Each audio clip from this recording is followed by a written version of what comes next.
How's your training going? How's your off season? Pretty good, man. Like I took a while on TRT. I'm just starting to like get things going now to like try and like build up before next year. So my Nice. body's like pretty fresh right now, so I feel pretty good. That's exciting. Yeah. Whoa, Dr. Mike in the house. Yes, sir. Raise the roof. Man, What's I'm up, so excited to have you on, Dr. Mike. Thank you so much for your time today. dude? It's my pleasure. And you can call me Mike, man. You Dr. Mike bullshit's all for Instagram. Call you Doc. That's fine. No, I'm just kidding. How's your day going so far? Good, good. Joe, huge fan. Been Instagram stalking you for years. You don't even know how many pictures of you I have saved up. Oh wow. I appreciate that, man. Thank you. I'm kidding. It's not many, but it's a very private picture, so you probably didn't want out on the internet. That somehow slipped out.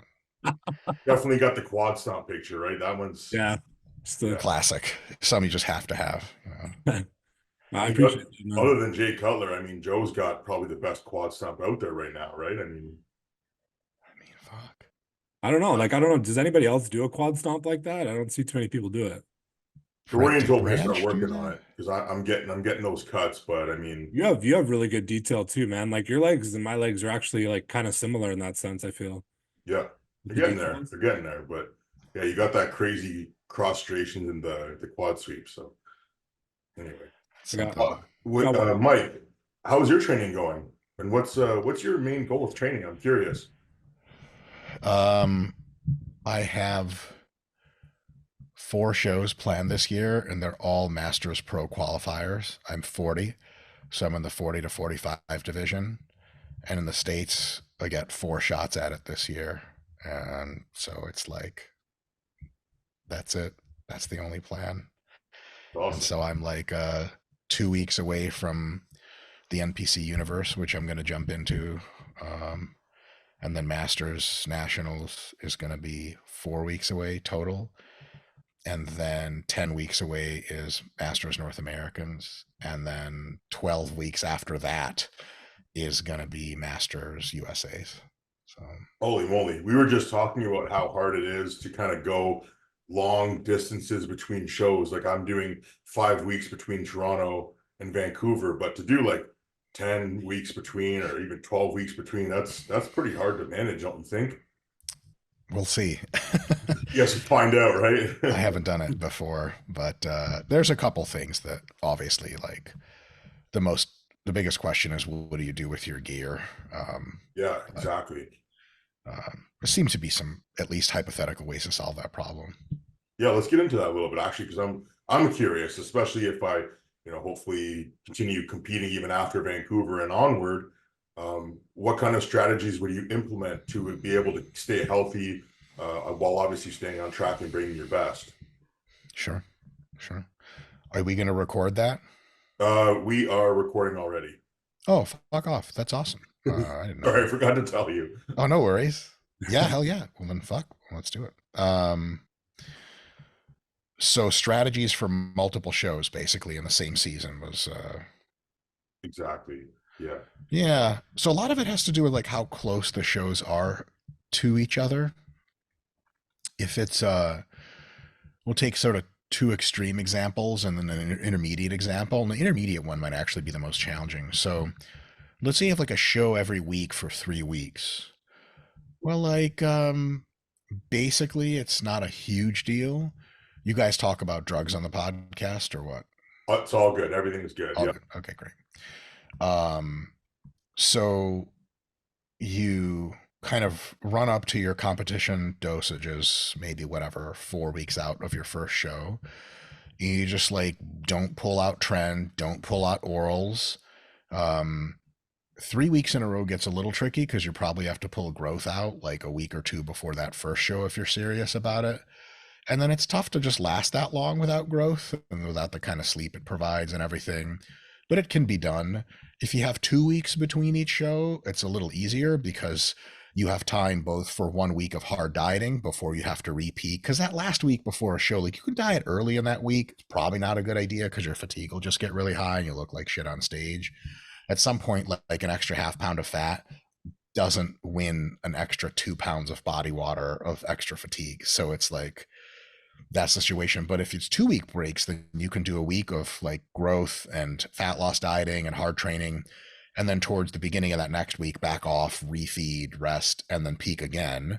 It's not terrible, unless you do crazy shit for your peak. And I don't do anything super crazy for mine. I don't think so. Not a huge deal. The real, then on the other end is like, let's say you have a show every 8 weeks for a few of those cycles. Well, I think like as soon as you peak for that first show, my general idea, just as a first principles hypothesis, what you should do is probably like that first week after that show, you take half that week off of training, and the next half you start slowly building into training volume. And then that whole week is probably at like a decent surplus, nothing crazy, but like 500 to 750 calorie surplus, just to like really get some fatigue off, because you're going to be like pretty fucked up after a show. Okay. And it's going to like sort of set you back in the right mood. And then so because you probably weren't training super hard half a week up to your show, you weren't training at all a week, half a week after. It's like a full week of deload. There's show stress in there, but then that whole week of hypercaloric dieting, it's probably going to bring you back to a pretty good situation. It'd probably like continue to do that easier training and higher calories until you feel really good. And obviously, like as competitive athletes, we kind of know when that is. If you're coaching someone, you got to kind of tease it out of them, because some people are like, I don't know, coach, I'm still fucked up, but it really like you should be pushing it. Then other people are like, I can do it, except they're not sleeping anymore. And you're like, you don't need to do it. You need rest, because you're going to fucking break into pieces. And then once you take that week, basically you have 7 weeks left, which the way I see it is, depending on how lean you are, you have sort of two options. Generally, the drugs would be the same for both, some nuances. So in my view, the drugs would be like 3 weeks of your sort of typical off-season dosages. Let's like, for example, let's say you're running like 200 test and 800 primo. No orals, no tren, none of that. Just that for like 3 of those weeks. And then the last 4, you kick your tren and orals back in. Like, the fucking whatever you do for your meat and potatoes show push, you kick that in. So you can lose some decent fat and maybe lose a little bit of muscle within that first 3 weeks, like fullness and stuff like that. But then you kick the orals and trend back in, you're going to get all that back and then some. And it really allows you to take a solid month break from the toxic shit. And only that last month is peaking. So if you have 3 shows like that, it's really only like 3 months of like real toxic shit through the year, which is like not terrible. Again, depending on what you do, what your idea of toxic is. Some people out there are like, I got to get my blood work. Didn't know blood work came back like not good. I'm done showing off this year. And you're like, holy shit, what the hell was your blood work? That happens, of course, but it's definitely not a huge concern. And then, so that's one of the things. Now, that whole like, that's the sort of drug thing. And I said there's kind of 2 options based on what you look like. So there's sort of 2 looks in bodybuilding that you can have generally after you do a show. One look is you still have like legit body fat to pull off, like lots of it. Not lots in the absolute sense, but in relative sense, like you got a couple, like 1 or 2 more % fat to get off. Like you're not in that shape you want it to be in quite yet. And then if you're in that position, what you do is as soon as that first week of surplus ends and you have 7 weeks left over, you're back in a deficit, like hardcore, whatever your deficit is on average over the next 7 weeks or 6.5 weeks until you refeed, or 6 weeks, whatever it is. That will give you 6 solid weeks of significant deficit. You will make a big change. But you guys, I don't have to tell you guys, like 6 weeks of fucking the right gear and solid dieting, cardio training is like, you get a very different bodybuilder, especially if you started out as like, you got a hint of glute striations. After 6 weeks of pounding it in, yeah, something's got to happen. Like you're going to look very, very different. So that's option 1. Option 2 is if you're in a position where you're like pretty fucking lean or really fucking lean, but you like didn't get the pro win that you wanted in your guys' case, or the placing or a qualifier, and people, at the national level trying to turn pro, or people at the regional level like didn't get that national qual, whatever it was, or just like there's more shows in the season and the look isn't exactly what you wanted. Some guys will come in fucking pretty lean and dry, but just fullness wasn't there and everything. And so for those guys, you get a slightly different nutritional option, which is that meat potatoes kind of 6 weeks that you have there after that first week and before that peak week, is you kind of tend to go up and down zigzag style. You'll do let's say 3 to 7 days in a row of like hardcore deficit to like, you know, what's that? I'm trying to speak all the colloquial slang bodybuilding terms, like fucking really got to dig it out now, brother, right? Like got to dig, you know, like getting real peeled out or whatever it is. Like imagine like you have like a bicep tricep straight or like separation, and you just take like a scalpel to that motherfucker, right? Like you're trying to really etch in, get that last body fat out. But because you're already so lean, you guys probably know from experience, if you keep doing that for weeks and weeks, you just start to get smaller and you'll get sick, and people will be like, are you doing okay? And like there's not like a rosy garden at the end of that road. There's only so much you can push your body when it's already really fucked up lean. Like if you took over Hadi Choopan's coaching after the Olympia and he's like, I want to do more shows, you look at him and be like, we have like a pound of body fat to get off of you, maybe.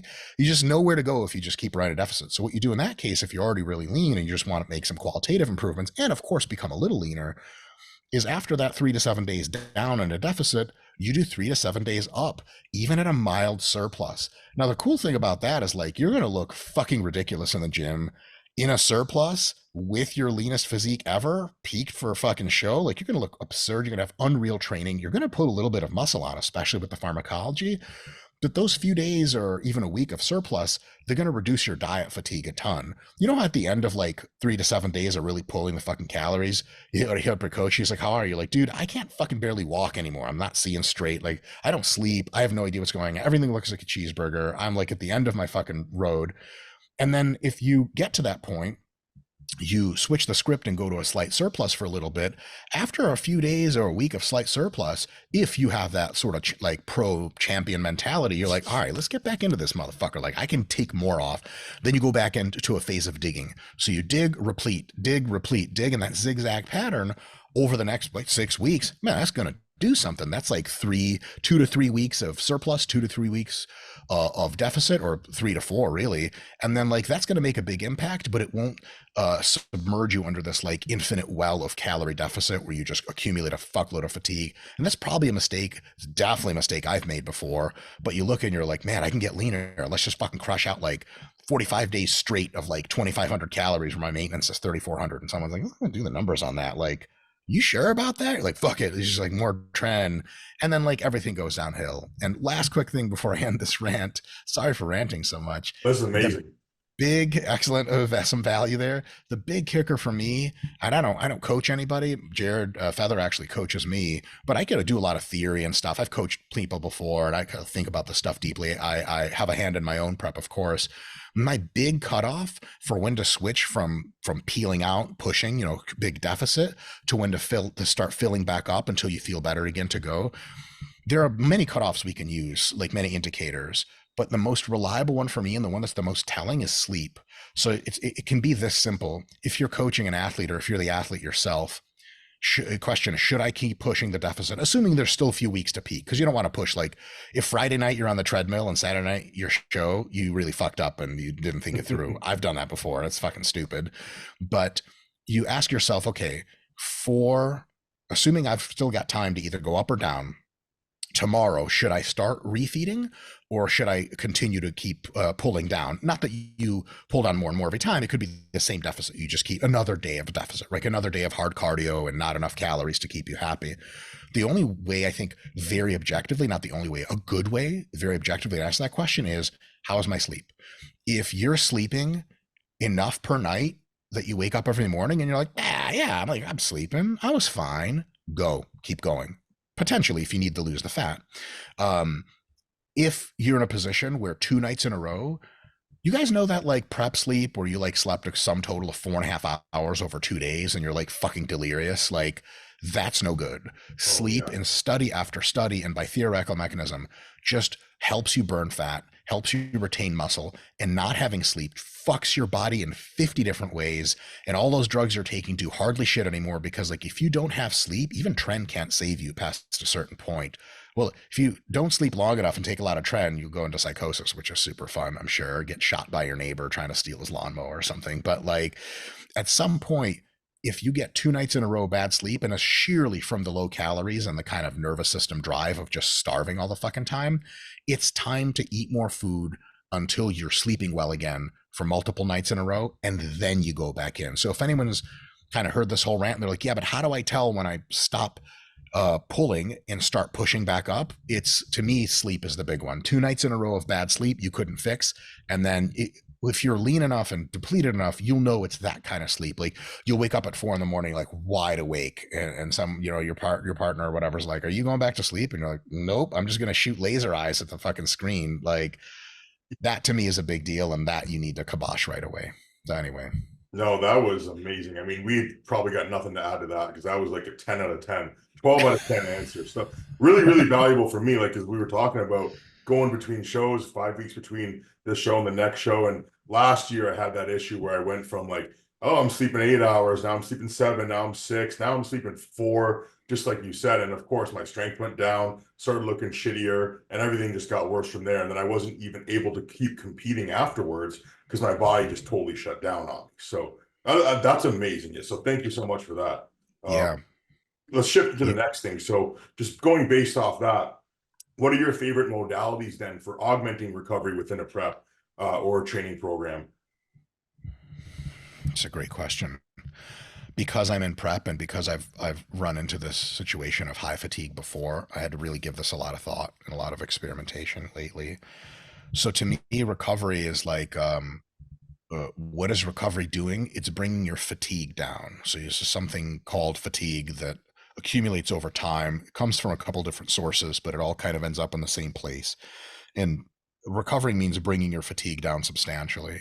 And that actually comes from a few sources itself. There's a few ways to bring down fatigue. One is to stop putting so much fatigue in, or try to reduce how much fatigue you keep putting into the system. Another way is to allow the fatigue to seep out faster.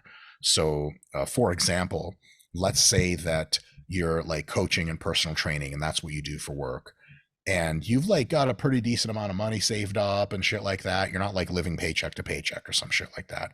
To be completely frank, I think if you're living paycheck to paycheck, you should not be in competitive bodybuilding because it's a leisure activity for fun, and that, never mind. But say you have a little bit of money. What you can do is say, okay, 2 or 3 weeks before my show, I'm going to reduce my client load by half, and my online clients all know that I'm going to be a little bit slow in the correspondence because I'm trying to rest. Taking your work effort down in your job substantially is a huge deal. I don't know if you guys, this is too personal for you guys, but do you guys work outside of just having sponsors for bodybuilding? I do personal training and online coaching. I think Joe does the exact same thing, right? Yeah, I do personal training, but it's more like it's very part-time, like not very much, and then it's mostly just the online. Yeah. So online's a big deal, right? Because the people always want you corresponding, and like you can't just die on them and not respond for a day. So you have to tell your clients in advance, like, hey, here's the situation we're dealing with. What up? Go on. This is not Emily, this is Aaron. I know, I keep messing that up. It's a very good gender transition. Very, very convincing. Yeah. So doc, just make me 345. Like, all right. So basically, if you can somehow manage to reduce work stress, that's a humongous deal, because I, for the first time in my life, have done that this prep, and it's been night and day prep. So first of all, reduce work stress. That's huge for recovery, and most people just don't think about that. So if I have the option to do that, absolutely do it. Another thing is sleep. Sleep is the wellspring of recovery. Sleep is the most recovery promoting state you can possibly be in. And it's not just optional, it's mandatory. And if it starts to flutter, you have to switch all of your goals to making sleep good again. And there's a couple ways to do it. There's sleep hygiene. Is your room cold enough and dark enough? Is your phone off? Are you not doing excitable things before bed, like debating people on Instagram or some stupid shit like that? Do you have a bedtime routine? There's tons of stuff to say about that. There's easy stuff to Google and ask ChatGPT about how do I improve my sleep routine, and comes up with some of the stuff you're like, I fucking never thought of that. So that's a big deal. Staying asleep is a big deal. Not completely honest with you fellas, like, nothing fucks with pharmaceutical growth hormone in that regard. Like, I had a lot of problems, and most of them 6 units of Serostim can figure out for me. Like, my car's broke down, I just shoot 6 IUs of Sero, it just starts back up again, and I fucking knew this would work. So high quality GH is a fucking baller of shit. And what I typically do is I'll shoot it at night, I'll go to sleep, and I'll wake up. I always wake up in the middle of the night multiple times to pee. I've done it my whole life. One of the times in the very middle of the night, I'll shoot another shot. So I'll do 3 units bedtime, 3 units middle of the night, 6 units total. And that way, that second pulse hits you and you're out the rest of the fucking 4 a.m. all the way to 7 or 8. Your boy's gone because I'm in another growth hormone cycle. Because if you shoot all 6 units up front, first of all, like not all of them do the fat burning thing. It's better to spread out your growth, but also like it just keeps you asleep for longer. You don't need to be doubly asleep for half the night and then fucking wake up at 4 wondering what the hell happened. So shit like that really, really helps. Another hack I have is if you wake up ultra fucking hungry, I have like you can do this protein shakes, you can do this protein puddings. There's a shit they sell in the States called egg white wraps. It's like a wrap made entirely, pre-made wrap, and there's 6 of them per container. They're made entirely of egg whites. And they taste like fucking cardboard. Like you could poison someone with these things. But they're pure protein, and each one's just 5 grams of protein, has nothing else in it. So you just eat 2 or 3 of these wraps, count it in your fucking macros and calories, and then go the fuck back to sleep. Because sometimes you wake up in the middle of the night, even if you shoot your growth again, your stomach's just like, dude, fuck you, get something to eat, or I'm not fucking falling asleep. Get a couple egg white wraps or a little quick protein shake down the drain, and then you go back to sleep, and then you can get another few hours of sleep because your body's not like fucking super pissed at you. Those are, I think, some big elements. So getting the work stress, getting the sleep. Another thing is like mindset, which is could be a fucking podcast all of its own. But like some of the drugs you take, maybe all of the drugs you take, minus the peptides before contest, make you less likely to go into that parasympathetic relaxation side of your nervous system and more likely to put you into that fight or flight, what's called sympathetic part of your nervous system, which is like alertness, awakeness, aggression, rage, focus. Like no one's like, oh, about to take a fucking rig of Tren and have the best sleep of my life. No one's ever said that. Like, and I used to like spread my orals throughout the day, but like I'm on 100 mgs of VAR right now, and I just take 100 mgs like before my workout. Like it would be cool to split them 50-50, but like I've tried taking VAR in the evening and then taking a shower and getting ready to go to bed, and I'm like hyperventilating in the shower, like, and I'm like, okay, this does not work. I should not be taking orals before I go to sleep. Fuck that. And so a lot of that kind of plays in the equation with mindset, where a big thing I like to tell folks anytime someone's stupid enough to listen to me for an extended period of time, when you get on gear, especially when you get on shit like Tren and high dose orals on top of a normal stack of shit, your brain lies to you about the state of the world and about your feelings. So like if your girl like was supposed to prep food for you and you asked her for chicken, but she made turkey, like you do have to understand the grand scheme of things. This is not a problem. And there are 50 trillion ways to be polite to your girl.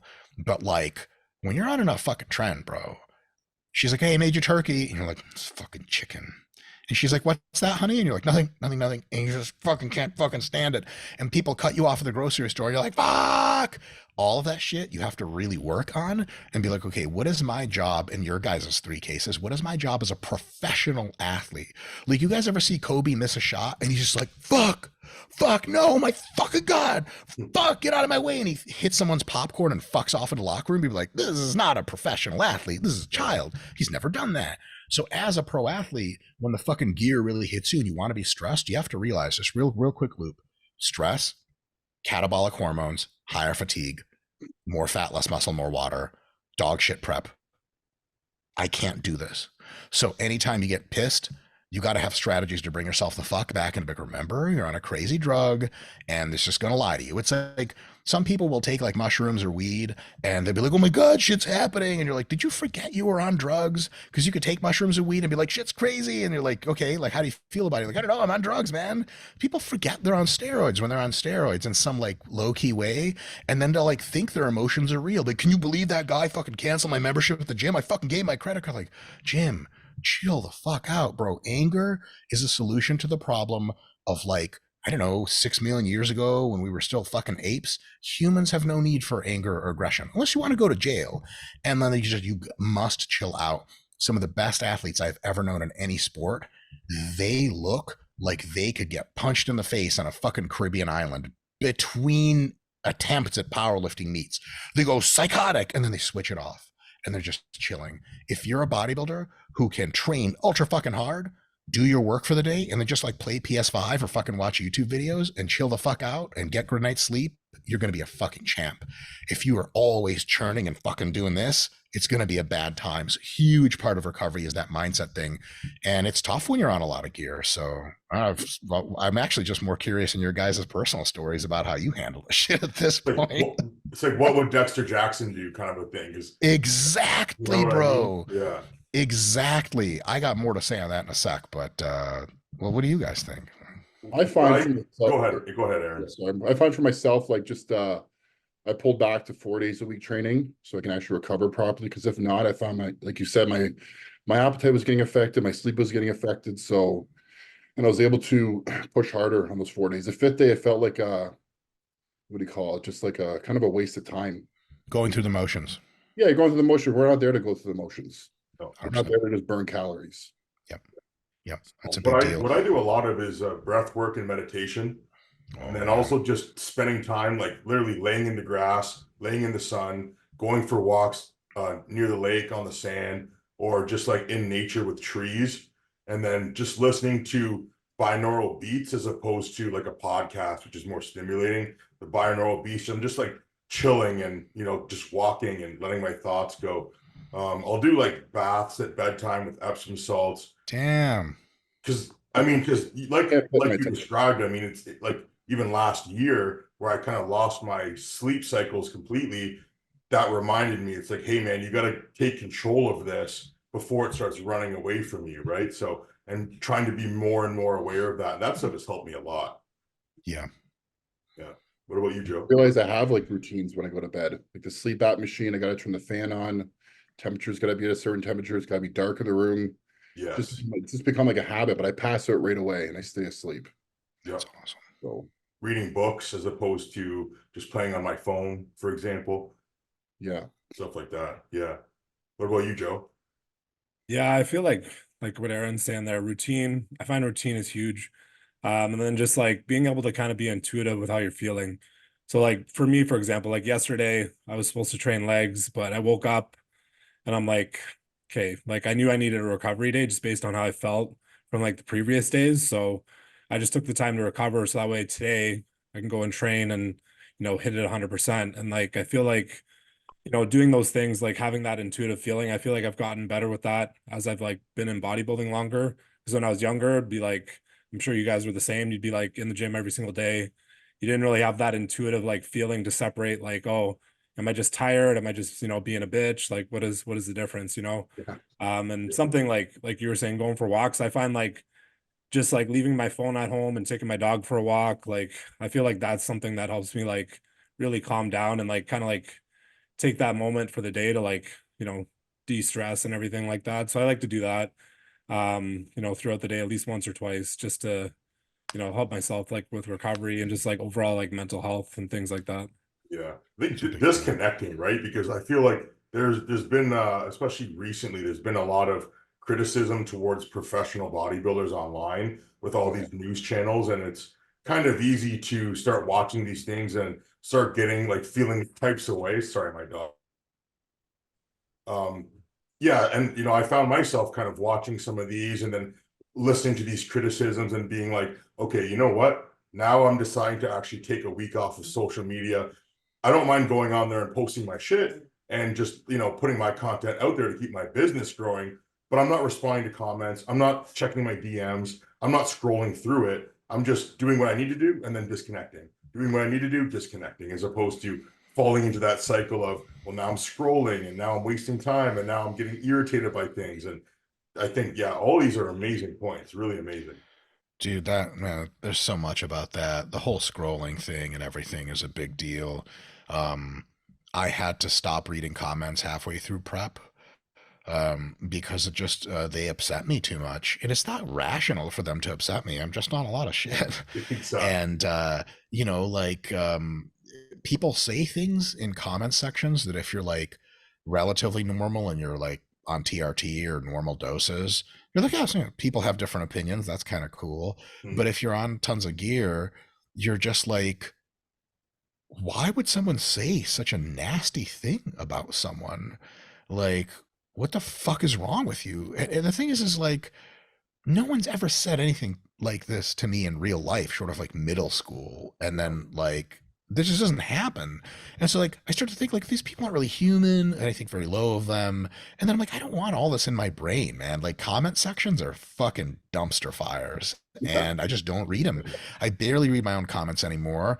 And on YouTube, I almost read zero comments whatsoever. Every now and again, I get in there and chill with the guy, say some funny shit, fuck off. But like, there's just not much to learn either. And so, like, responding to comments and DMs and stuff, it can fucking get you. Now, normally it's not a big deal, but when you're prepping for a show, the closer the show gets, the more the show takes up more of your sphere, and the less everything else has to get smaller. And you can't just like add more shit to your life. Another thing about fatigue management recovery is to Aaron's point of like just 4 days a week of training.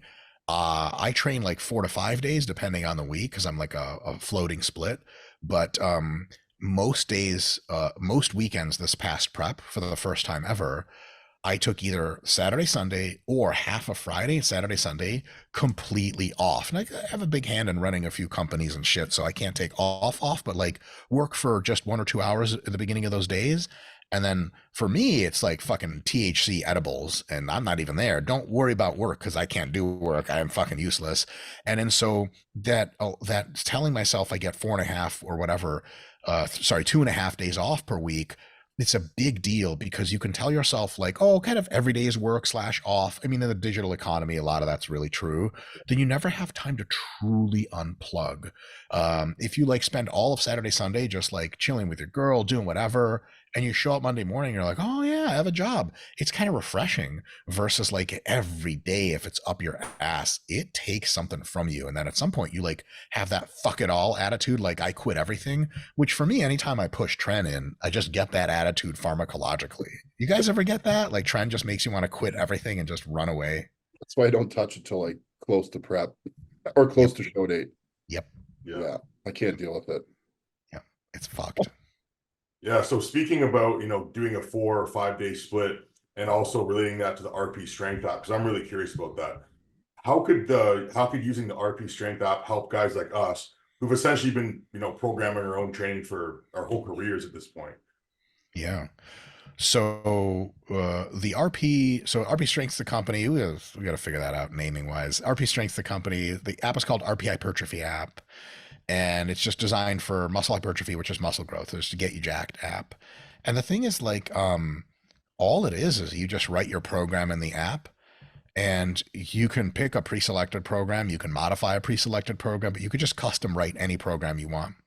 And because you can write in any lifts you want, any lifts we don't have, you can just type them in, and then you can even put a YouTube video URL so that on your phone it pops up with that video in case you forget to do how to do one-arm dumbbell rows. You fellas don't need that shit, but you can do that. And so any exercise you want, and you do any kind of programming you want. You can design your week however the fuck you want it. You can even unlabel the days, like Monday you take off and replace with day 1. And then you can do a rotating split, like some guys do, like upper lower rest, like in perpetuity. Dorian Yates did something like that: push, pull, rest, legs, off, repeat. It can do that as well, no problem. You just build that in, and then in your first week you sort of pick all your weights for all your sets. It can do down sets, so you can do like ascending sets. It can do anything. So you start out with 100, then the next set's 110, then you got a down set of 80, and then you move on to the next exercise, no problem. And what it does is you type in all the sets and reps that you did, and you type in how much weight you did. The magic really starts to happen as you use that app the first week. It's going to ask you shit about exercises, like, hey, like, did you get sore last time in this muscle group from the time before? Did you get a pump today? How are you feeling as far as workload, like volume? Is this like pretty easy? Is it decent? Is it too much? So they ask you questions like before, during, and after every exercise. And they're just like, you just click the box that you agree more with. And what that does is the next week, it'll change how many sets of shit you're doing. And next week, it'll give you new rep or weight targets, so that you don't have to second guess yourself. You just do what the app says. Because especially during prep, the how do I feel about this tends to be like, I feel like leaving the gym and never coming back, to be honest. And then that's when guys have this idea of like, okay, I'm fatigued. I don't want to do this. I got bent rows planned. And I know that when I do bent rows, just as an example, by the way, I know when I do bent rows like I'm supposed to be, my fucking back thickness is just different, and my fucking lower back just looks different. And that's the shit the judges say I always need. When I switch to machine rows, just an example, not that this happens, I fucking lose some depth in there, you know, and it's just not the thing I need.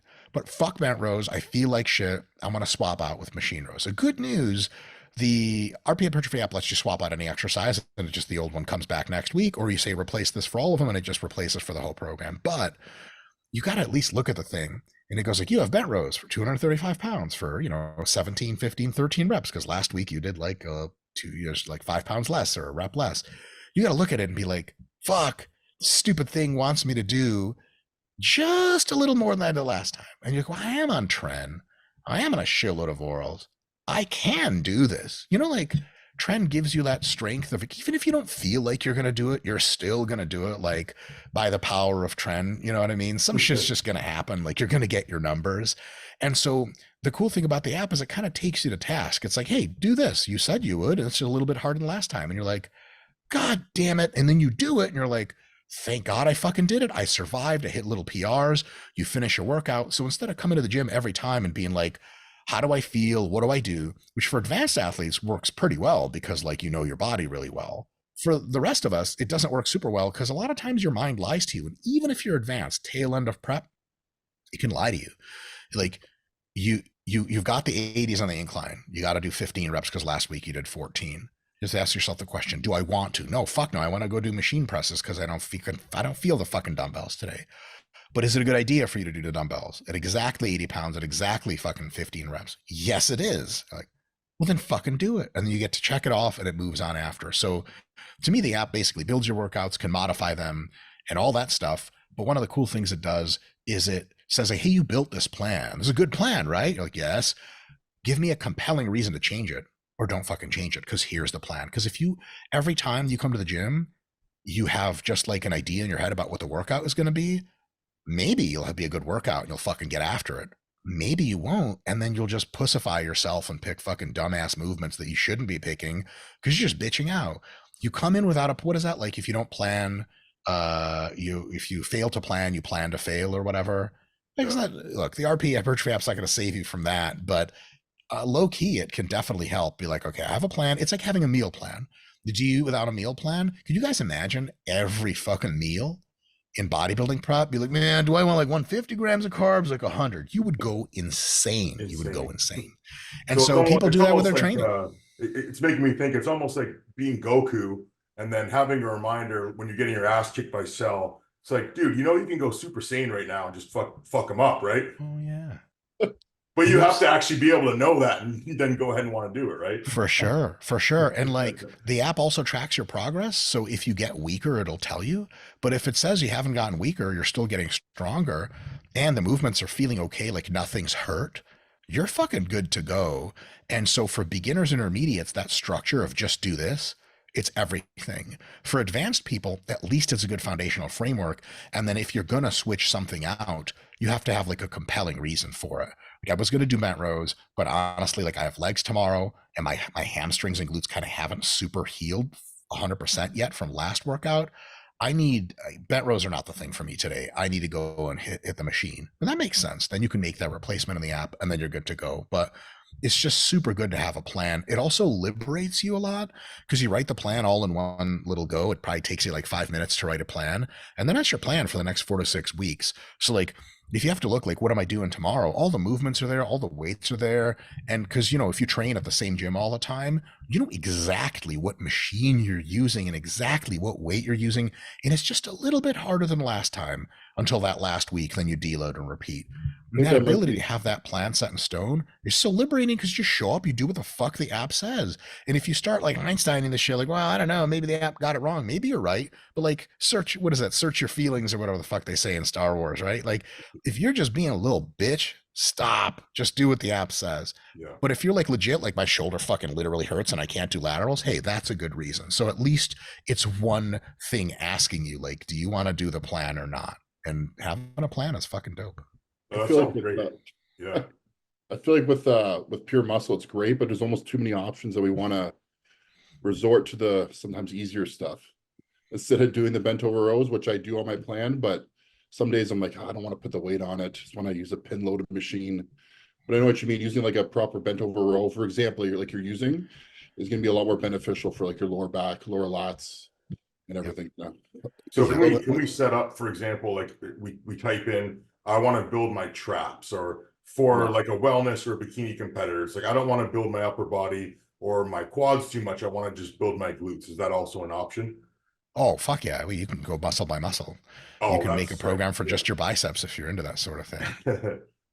Yeah. Okay, Yeah, dude, I can do I'm all gonna that get for on. sure. I'm gonna get on this RP strength app, because I mean, even just like we're talking about reducing kind of some of the mental fatigue and the mental stress of always having to think about what am I training tomorrow or what am I training today. This sounds like a great place to start, and then it almost sounds like it's gonna be like a mini coach for me, where it's gonna then learn my body as we go, and then it's just gonna give me that ability to be able to progress better in the long run. So that's awesome. That's exactly what it does. Oh hell yeah, sounds so great, man. Okay, so let's switch gears a little bit. I wanted to ask you about, what do you believe are some of the biggest misunderstandings or myths that you see in the fitness industry right now? Fitness industry specifically, or like Let's go bodybuilding? just Like, bodybuilding, just with bodybuilders. all right. I'll do a few. One of them is that the idea that, well, it worked for XYZ champion, and that's supposed to mean something for you. Like, there are tons of people nut hugging Dorian Yates because he did low volume, or Mike Menser. And if you say shit about low volume, like fucking work for Dorian, you're like, no, I get it. But wait, hold that thought a second. Ronnie Coleman did every muscle group twice a week with volumes that would kill most people, even though he was stronger than most people. It's not supposed to work like that. Like, if you're weak, you're supposed to be able to do a lot of sets. If you're strong, it doesn't work. Ronnie did that shit. He did it all. And he was better than Dorian. Just objectively, he was better than everybody. So, like, to the person that's like, well, fucking work for Dorian, they're like, you just go like, what about Ronnie? They don't worry, they're not going to figure it out. And the other people, like, you say like, oh, you don't know, like deadlifting super heavy before during a preps might not a good idea for a few reasons, like fucking work for Ronnie. And you're like, I'm sorry, have you confused yourself for Ronnie Coleman? Is this like a schizophrenia thing where you don't know who you are anymore? And so there's a lot of people that will just cherry pick whatever the fuck they like anyway, find a pro that's doing it, justify it with their existence, and then feel like they solved a fucking equation in fucking math, and they're like, this is what I'm doing. But the reality is, like, none of us have the same genetics or circumstances as any other pro through history. And so we have to come to the kind of field of play, to the gym, to our diets, to our prep, with the idea of like, I know basic principles, and I know that I have to kind of mold these into what fits me best, as opposed to being like, it's fucking work for him, it worked for him, I'm gonna do it. Like, yeah, but you're not Branch Warren, you dumb asshole. You're just some guy, and maybe you get lucky and the Branch Warren way of training fucking rocks you, and you're fucking jacked and you're huge and everything. But like, and this is something fun to tell the three of you guys, I don't often get to speak to a group of ultra accomplished bodybuilders. There's something in statistics called survivorship bias, which is like a funny example of this, funny in quotations, is if you like interviewed all the Canadian troops that came back from World War II, you would conclude that World War II caused 0 Canadian troop deaths because everyone came back alive, but you only count the people that came back. And so when you look at like the practices of bodybuilders, generally, even pros, you pick out some shit you like, you have to understand that a lot of the guys who tried to come up to the ranks using those practices didn't make it. Like, how many of you guys know that fucking super big dude at the gym, that kid who had a lot of promise, who fucking tore his quad? He just never made it. He just never became anything because he was trying to chase big poundages or do shit technique, what a high volume, low volume, whatever the fuck it was. So there's that situation where people look at pros, not just pros, you guys are all pros. When you're not a pro, you look to pros. When you're a pro, you look to guys winning shows. When you're a show winner, you look to guys who are at the top of the Olympia. And then you end up with a really small sample size of guys who have some differences in how they do things. You try to like wrangle your head together to learn something from them. And it's good to try to learn something, but it's not a good idea to take the shit religiously. Like, there is just, and here's another thing, I'm going to try to be polite about this, but no names. You guys know as well as I do that just because someone looks amazing, even if they're at the top of their game, that doesn't mean they know what the fuck they're doing, man. Now, their coach probably knows something. You guys ever fucking, no names, you guys ever talk to like a top pro and you're like, what are you doing for legs? And the shit that came out of their mouth is just pure nonsense. And you're like, holy shit, do you have someone that oversees you to make sure you tie your shoes and like check your mail? Like, oh my god. And then people will like, like they'll publish the workout on Instagram. People like, this is how you get fucking as big as this guy. Like, this guy doesn't know things. He's not a person that is known for knowing things. He's a person that's known for having parents that were studs, and he was 14 and someone pushed him into work and just he just did that, and now he's like fucking 310 pounds and shredded, and he is not a person that knows things. So basically TLDR, the big not so great kind of forever trend in bodybuilding is like deifying, like making into gods people that are at the top.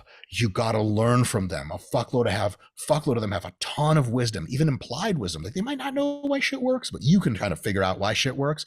But this isn't like live or die. This isn't like you have to do what the top guys do, because you're not them. And you have really, really different genetics than they do. And even within the top pro ranks, you got to find your own way instead of fucking copying people. So I don't know. What do you guys think about that? Am I just off my fucking rocker today? That's such a great point. I mean, I get criticized again, like going back to YouTube criticisms, whatever. I get criticized, Robin Strand's training, you fall asleep while watching him, but it's working for me. So why would I do anything differently?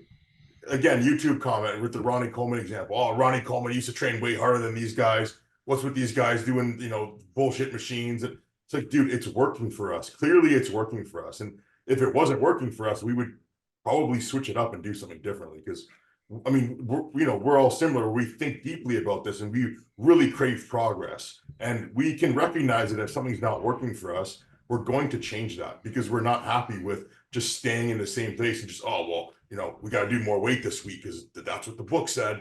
We really want to improve our physique. And so talking about physique development, it's important to recognize that you have to think outside the box and like you said, get in that playing field of, okay, well, what game am I playing here? Let's focus on my game.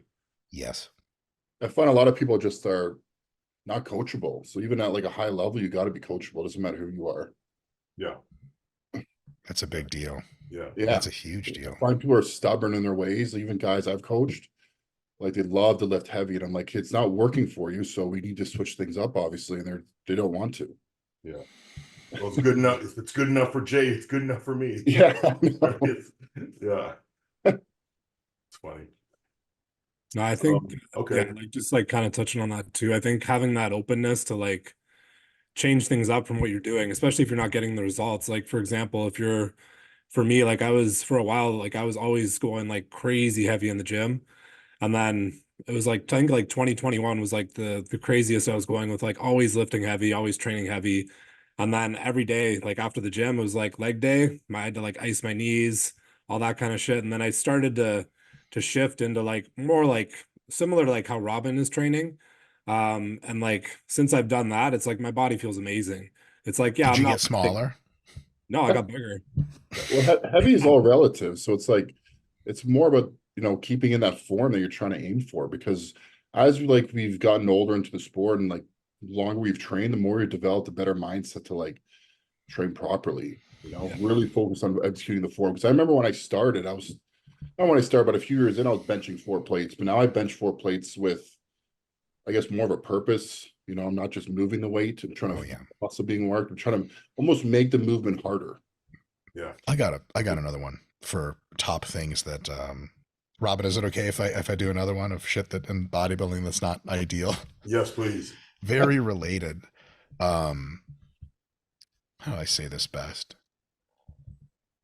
Bodybuilding is, at the end of the day, how well you do for your physique and your genetics on stage is like a input-output system. It's mechanical. It's like a computer. And all you have control over are the inputs. And then based on how you do the inputs with some, like you got lucky or you didn't, you get some outputs.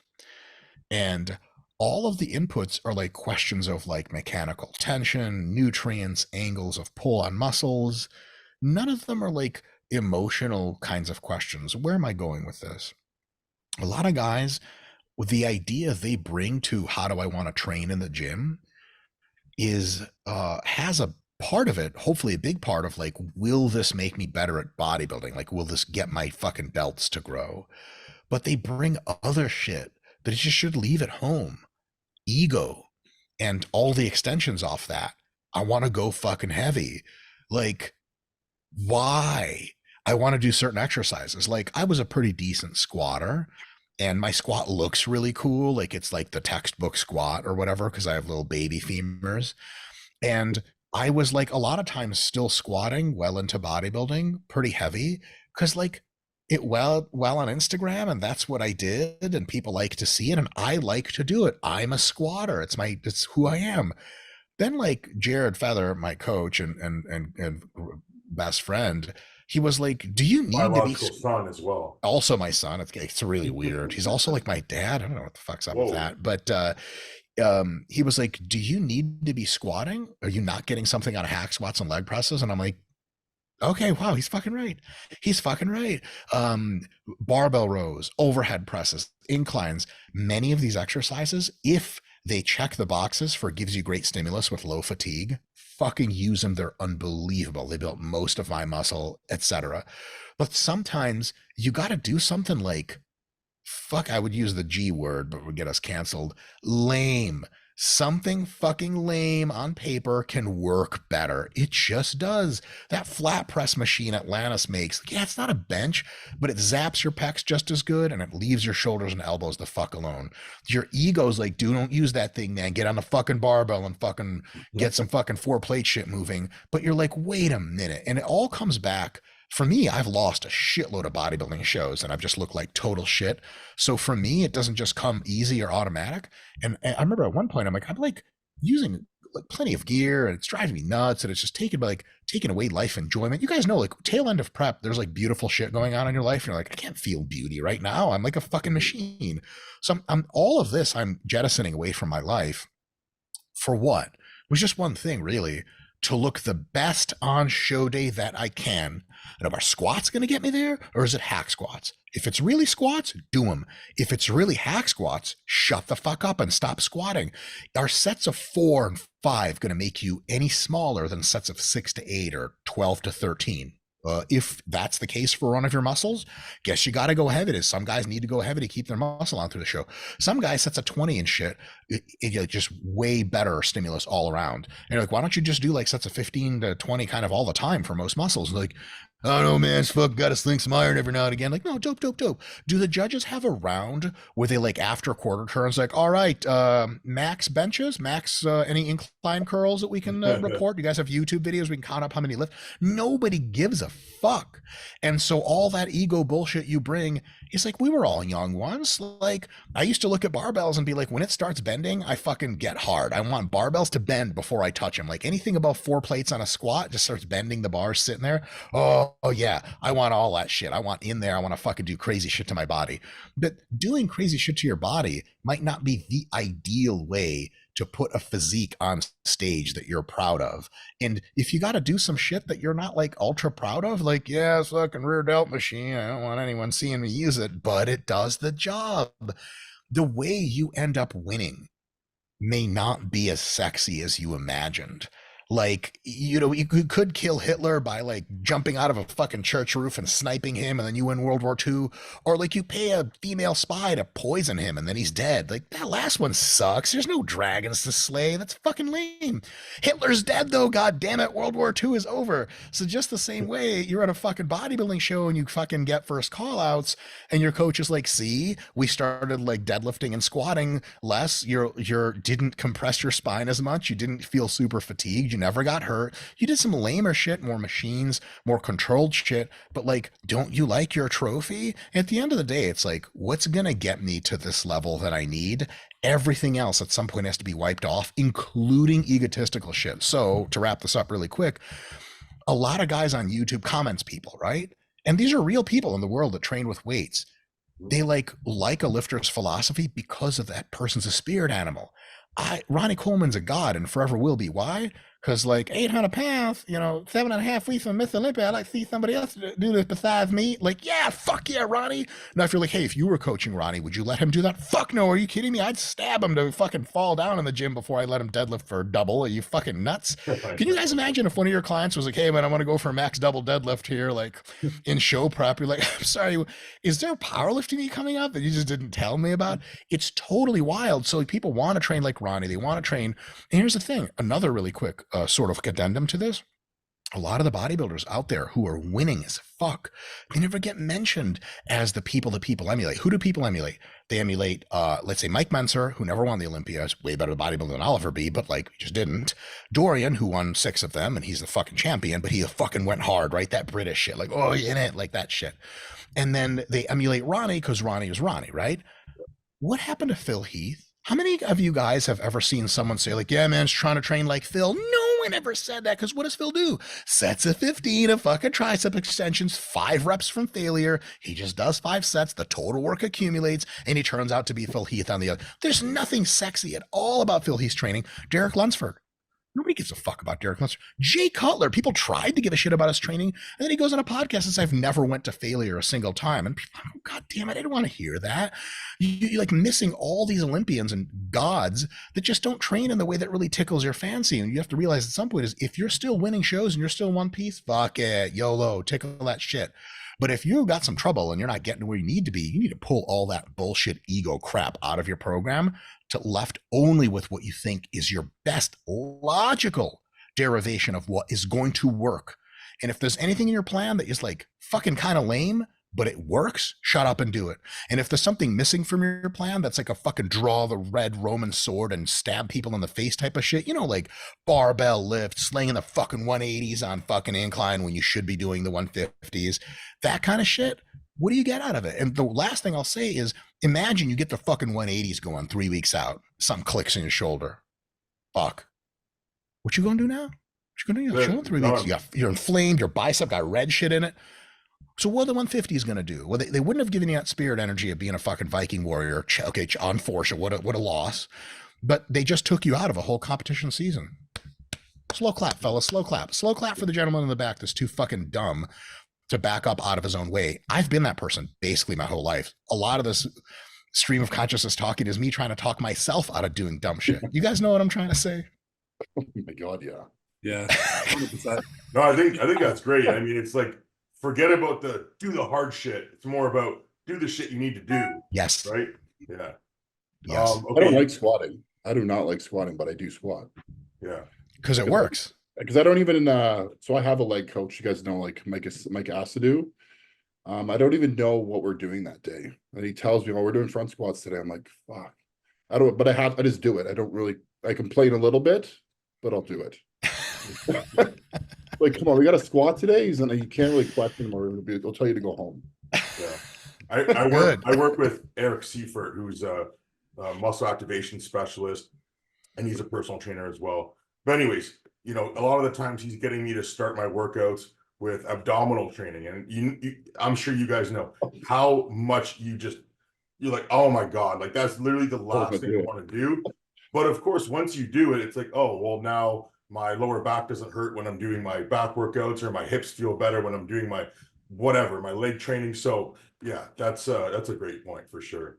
And that leads me also to the next question I wanted to ask all of you guys. What is your spirit animal? Oh, Mike. Me first? You first. Like in bodybuilding. Spirit animal. There's a bunch. I gotta say it depends on the day, but like there's a picture of Marcus Rule from back in the day where he looks like his upper chest is choking him to death. And I'm like, dude, goals. Now I never want to be that big, because like I'm 5'6". I've been like 260 in the off season, and like my arms will fall asleep unless I have 8 pillows to sleep on. And I'm like, man, fuck all this. Like, but like there's something about obnoxious levels of sight. Like Aaron, I follow all you guys. I follow Aaron on Instagram, and every now and again he's like, yeah, man, just kind of hitting show prep and stride here at 3:35. I'm like, oh my God, it's just baffling. Like that's fucking spirit. Like, because lean and aesthetics is super sweet. Like Keon Pearson, you guys know who Keon is. I look at his body and I'm like, did God just like come out of fucking hibernation and was like, you can't, I'm gonna spend more time with this shit. Like flawless. And it's beautiful to look at. But there's something about some nasty like brick of a human being that didn't have enough fucking genetics or anything, just veins, just mean white Canadianness and just enough of it. I think that's fucking dope. What about you guys? Spirit animal. When I go to the gym, it's like I can't think of the word I'm gonna use, but like it's not Aaron going to the gym. When I get in there, it's like the vanilla gorilla. Like leave Aaron at home. Aaron's a pussy. Leave that guy at home. Vanilla gorilla's here, and like he's here to fuck it up. Hell You know, yeah. same thing for like show day. Like I like to have that more mindset where say I'm going against you guys. Like my mindset is I'm gonna beat you. I want to beat you guys, but like after, yeah, I'll be friendly after. But like going into a show, it's more like I'm here to win. This is a competition, and I think people have trouble being competitive in this sport. Everyone's come to almost too friendly, but we can become friendly like more after the show, if that makes sense. Yeah. You know what I mean? Yeah, for sure. 100%. Yeah. It's either one way or the other. Some guys, they're so competitive that they can't be friendly at all. And then there's some guys that are too friendly and they don't want to admit to being competitive. Yeah, but I find the guys that are too friendly are the guys that know they're beating you. Yeah. They're like, Damn. what's that? That's intense. You're like, you motherfucker. Don't be friends with me, son of a bitch. It's like Chris First call Bumstead. out He and goes shit. there, he's talking to everybody, he's friendly with everybody, and he's like, why are these guys so friendly to me? They're like, I think I know I'm gonna beat them, so I don't care if I'm friendly with them. That's true. You know what I That's mean? true. Got it, yeah. Because he made a point about that. I thought it was just kind of, I'm not mean backstage. I'm just saying I want the mindset to like go there to win, you know, Yeah. be competitive. What about you, Joe? I think sort of similar to like what Aaron was saying, but like for me when I go to train, it's like, yeah, like you're like flipping a switch, you know what I mean? Because like it's like separating who you are outside the gym from in the gym. And that's why like like uh like Mike was saying about like no one really like likes Phil Heath's training, but I like listening to like Phil Heath videos when I'm training because a lot of the stuff he says and like the mindset he had, I really like that about Phil. So I like listening to him when I'm training because like it actually fires me the fuck up. Like I'm like in there thinking I'm going to be the next Mr. Olympia, you know, and it's realistically probably not going to be the case. But like when I'm in the gym, that's all I'm thinking about. You know what I mean? Like every time I'm training, especially a leg day, something like that, it's a different mindset, you know. And so that's why like I look like guys like Phil or even like David Goggins, something like that, listening to that kind of thing when I'm in there because I feel like that puts me in the mind frame I need to be. Then outside the gym, yeah, you can smile and play nice. Kind of like I think Kai Green would always say that. He's like, you know, you smile and play nice, but at the same time, you're trying to take their head off. So Yeah. it's like that's kind of like with your competitors because it's like we're all Canadian bodybuilders. We all see each other at shows. We're nice, but when we compete against each other, we all want to kick each other's asses. That's just the way it is. Yeah. You know, That's what drives The us, right? competitiveness in us. Yeah. For me, I like to be the warrior and the monk, or the soldier and the monk, because I feel like when I'm going into work mode, training mode, you know, that's why sometimes I put on the headband, and I made like a alias for myself, Rambo, but I called myself Strambo because it's like Rambo going into that movie, like First Blood. It's like he was so focused. He didn't. If you're a soldier, you're a warrior, and you're against a deadly opponent like Goku and Cell, if you lose your focus for a second, you die and you lose the fight. So there's that. But then also on the opposite spectrum, like we were talking about before, you can't be the soldier at home because then your wife is going to leave you. You can't be the warrior with your kids because then how do you connect with them? And you can't be a soldier and a warrior and relax at the same time because you know death is all around you. But the monk is totally able to dissociate from that and transcend from that. Okay, I was a warrior, but now I'm able to become almost a different state of energy. So that's for me what seems to work. And like even backstage, you know, the competitiveness, but then I can bring myself into kind of like, okay, well now it's time to, I can go from complete meditation where I'm out of my body, and then I'll come and now I need some time to get into my body. So I'll put on some music that will actually start getting me to move a little bit, start dancing a little bit, because then I'm not actually pumping up and wasting energy. I'm just starting to move energy. So the monk is able to move energy in and out and around his body the soldier is able to generate high levels of energy and then put that into whatever it needs to be put into. So that's Man, I awesome. answered this question totally wrong. I thought we were talking about like who's your favorite bodybuilder that you like think is cool. God damn it! Can I get a redo on this? I was thinking spirit animal, like, you You guys had all these great answers. yeah. I was I'm like thinking Marcus you Rule know, because he has a big chest. Like, all right, what? well, these answers were way better than I thought they would be, because I thought we'd go, okay, I'm a bear, I'm a wolf, I'm whatever. Oh, But okay. no, I like this even more. But if you want to go round 2 for your answer, let's do it 100%. Super quick Yeah, to no mirror worries. off what the guys were saying. This is gonna be weird, but I promise it makes sense. My spirit animal in training is the moth. A fucking little moth, right? The hell. The Moths great moth. go to the light and they die in the light. And that reminds me that when I'm on rep number 13 of 16 and the pain is overwhelming, I like the pain. I want the pain.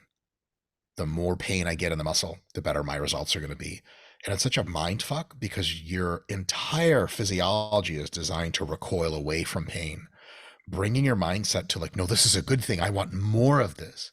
That's a trip, to be that moth that goes into the flame. Like I'm not here to defend myself against the weights. I'm here to expose myself to the weights. I'm here for the pain. There are two ways to come in, a few ways, two of them to come into a hard workout, especially legs, is I'm tough and I can survive this, which is totally fine. The other one is I don't care. I'm here to give my body away to this workout. I will push myself, and if it hurts, I push myself harder because I want the pain. If you can do that last part, holy shit, 99 problems, hard training is not fucking one of them. And then to answer the question, since everyone else did, about like actual competition mentality, since competing in Brazilian Jiu-Jitsu a bunch really fucked me mentally, bodybuilding just, I don't know, I was going to say this in the wrong place to get fucking kicked out of every show from now on, as we're not respecting the sport enough, but like, I cannot get like Aaron's level of like focused and aggressive and like competitor driven in bodybuilding, because like we're all half naked, mostly naked and oiled up. And to me, it's like if I'm fighting another dude, like grappling, hell yeah, they get laser eyes, they get the Russia face, they get the whole fucking thing. I got a routine, pump up, etc. But in bodybuilding, dude, first of all, I'm just trying to make dumbass dick jokes with everyone. And sometimes it works, sometimes it doesn't. I will answer exactly to your point. A few years back, I like swept a couple divisions of a local show, and I tried the same bullshit of the usual jokes, and the guys were not having it. They were like, they just turned away. And then I beat everyone, and I was like, oh, I'm that guy. He was like, hey, everyone's having a good time. Like, no, fuck you, man. You took us all out from fucking first to second and below. Like, there's definitely a vibe on that. So Yeah. Oh, that's hilarious. The moth, I didn't expect that, but that's such a great one. Funny enough, I don't know why it came to my mind, but one of my favorite Yu-Gi-Oh cards of all time is called the Great Moth. So yeah, I don't know. That's the lamest shit I've ever heard. You got beat up a lot as a kid, Yeah, didn't you? dude. Well, yeah, and one time I found a knockoff card, and it was the Great Moth, and it was translated from Korean or whatever, and it said the Green Re. And so my stepbrother and I, at 7 years old, I just started calling him the Green Re, and that's still his name in my phone. That's so sweet. It's a knockoff of a Yu-Gi-Oh card. Yeah, it was the Great Moth Yu-Gi-Oh card, but then it was a knockoff called the Green Re. And we're like, how did that become that? I have no idea, but so I always imagine like being on like a fucking date with a girl, and she's like, so what do you do for a living? You're like, all right, so you know Yu-Gi-Oh card? She's like, uh-huh. Well, like I kind of make this. She's like, oh my God, like you run that whole business? You're like, they're like knockoff Yu-Gi-Oh cards? And she just like gets up and walks away. You're like, oh God damn it. I gotta stop. I gotta tell people that story better somehow. Like, dude, how do those guys explain their lives? Make my stepbrother sent me a reel yesterday. There's like an Olympic sprinter, and before he did his race, he literally went like this, and he was like, and he pulls out a Blue Eyes White Dragon card. He was just like, checked it, and then he puts it back and runs his race. I was like, what was that, dude? Just the most boss move ever. He just had a Blue Eyes White Dragon in his shirt, like no card sleeve or anything, just on his sweaty chest. There was a fucking dude, I think, what is this? Michael Venom Page. He's a MMA dude. He fought for like 1 championships. And after he knocked this dude out, he like rolled the fucking Pokemon ball or whatever the fuck to him. I never got into that side of anime too much. But like you defeat a Pokemon, you like roll the little ball to them, and they like captures them for you or some shit. Yeah. So you knock this dude out, and the coach gives him a ball, and he like rolls it at the guy. But then like I think he kneed or elbowed the guy. The guy needed like 5 minutes of medical attention, so the joke kind of got a little weird because he's standing around. He's like, "I'm gonna be okay." Like, get your fucking Pokemon ball out of here, you fucking asshole! You just Like, killed that guy. Like, I don't think you okay. can catch the Pokemon if it's literally dead. Like, Good job, buddy. like, holy shit. Yeah, if I had to pick an actual animal, is probably another weird answer, but I'd pick ferret. And the reason why, yeah, so the reason why I picked ferret as my spirit animal is because I had a ferret when I was 19 years old. I named it Flexitron Rodent, but my That's genius. landlord at the time, I came home from school one day, I walk in my apartment, and my landlord's like, "Oh yeah, I let your ferret out for you." I'm like, dude, ferrets don't go outside because it's just going to get eaten by a hawk or something. Like, it was gone. So now I feel like that spirit of Flexitron lives in me, and I'm like, okay, I've got to do this for him, you know? So, yeah. Dude, when you win the Olympia, he's gonna come out of the clouds and be like, "Hey, Robin, I was always here, man. I was always watching over you." Thanks, man. I appreciate that. And people are like, "What the fuck was that?" Like, yeah, that's his ferret. Who's dead. That's where I go to visit him sometimes, and I'm in that meditative mode, or just what do I do right now? He's like, "I'll tell you." You know, that's so fucked up, man. Your fucking landlord. What the fuck? Like, He you was owe insane, me dude, spirit money for my sadness at least, or $500 for a ferret. Yeah. Ferrets are just the funniest animal ever, man. Like, they're just so freaking weird. Like, they'll just be like, and they'll just like run around sideways, like back and forth. Like, it's just like, what Are you they doing? safe? Can you pet them, or do they bite people? It depends. I mean, you're actually supposed to train them a little bit, but sometimes they'll just bite the shit out of you. But sometimes they're actually like cats, I guess. You know, some cats are like, "What's wrong with your cat?" And then Yeah. some cats are just like, "Whoa, like, why is your cat so beautiful and sweet?" So Yes. they're kind of like Yeah, that. okay. Yeah. Okay. Dude, we had like literally 100 questions. Like, when I put that question box up, I didn't imagine that we'd get this many, but I was scrolling. I'm like, holy shit, like, we've never had this many questions before. Well, good news. They But- probably all sucked, right? So, I'm kidding. Yeah, they all suck. So dude, and I know you got to go, and we've been on for a little while. I got 14 minutes left. So I don't want to waste all your 14 minutes. I'd like you to have a little bit of that downtime so you can go back into the parasympathetic state before you go back into your next thing. Because you got to get this pro card, man. But I just want to say, like, how much I appreciate this conversation, and just, seriously, from the bottom of my heart, this is probably one of the most fun podcasts that we've had, if not in a long time or ever. I don't know if we'll ever top it again, but if you come on again in the future, then I know we'll have even better questions for you, and I know we'll have an even better conversation. So is there anything else that you guys wanted to say, or even more importantly, Mike, if there's anything that you want to leave us with? Oh, fuck, like, real quick, super big honor. You guys want me back on, you just shoot me a DM and we'll get me scheduled in, and maybe we can answer some questions. I'll save them for now. Excellent. We have like so many. Some of them are kind of outrageous, but I know you're all good with the funny questions. So Sure. part 2 anything. coming soon then, guys. So Yes. all right. Well, thank you guys so much, Joe and Aaron, and of course, Dr. Mike Israetel. Thank you so much, brother.